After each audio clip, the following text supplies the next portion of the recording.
కార్మికుల సంక్షేమంలో భాగంగా విద్య, వైద్యం అందించాలని చట్టంలో ఉంది.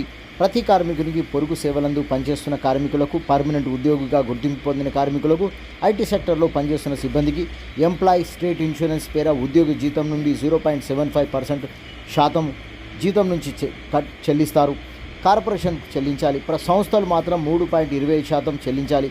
తాత్కాలిక ఉద్యోగుల బీమా వైద్యంతో పాటు కల్పిస్తారు. కాళ్ళు చేతులు ప్రమాదవశాత్తు పోయినా నిబంధనల ప్రకారం డబ్బులతో పాటు ఇన్సూరెన్స్ కింద ప్రతి నెల పెన్షన్ పొందే సౌకర్యం ఈఎస్ఐ కార్పొరేషన్ కల్పిస్తుంది.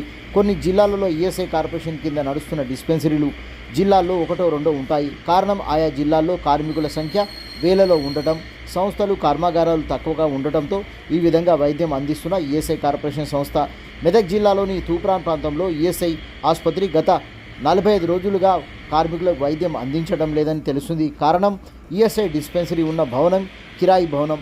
గత 8 నెలలుగా కిరాయి చెల్లించినందుకు భవన యజమాని తాళం వేసిన విషయం ఇప్పుడు కార్మికులను, తెలంగాణ కార్మిక శాఖలను ఆశ్చర్యానికి గురి చేస్తుంది. తూప్రాన్ ఈఎస్ఐ దవాఖానాలో ఒక వైద్యుడు, 8 మంది సిబ్బంది పనిచేస్తుండేవారు.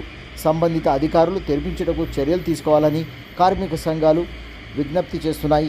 తెలంగాణ రాష్ట్ర కార్మికుల సంఘం అధ్యక్షుడు అల్వాల్ శివకుమార్ ఉద్యోగుల నుంచి ఈఎస్ఐ, పీఎఫ్ కటింగ్ చేసి ఏం లాభమో సంబంధిత అధికారులు తెలపాలని అన్నారు. ఇప్పుడు జీవితము చాలా చిన్నది. డిస్పెన్సరీలు, ప్రైవేట్ క్లినిక్ల మూసివేసి కార్మిక హక్కులను, చట్టాలను ప్రభుత్వ అధికారులే ఉల్లంఘిస్తే ఎలా అని అడిగారు. చట్టాలను అమలు చేయకపోతే సమాజానికి మంచిది కాదని పైన అధికారుల దృష్టికి తీసుకెళ్లి తెరిపించే ప్రయత్నం చేస్తామన్నారు.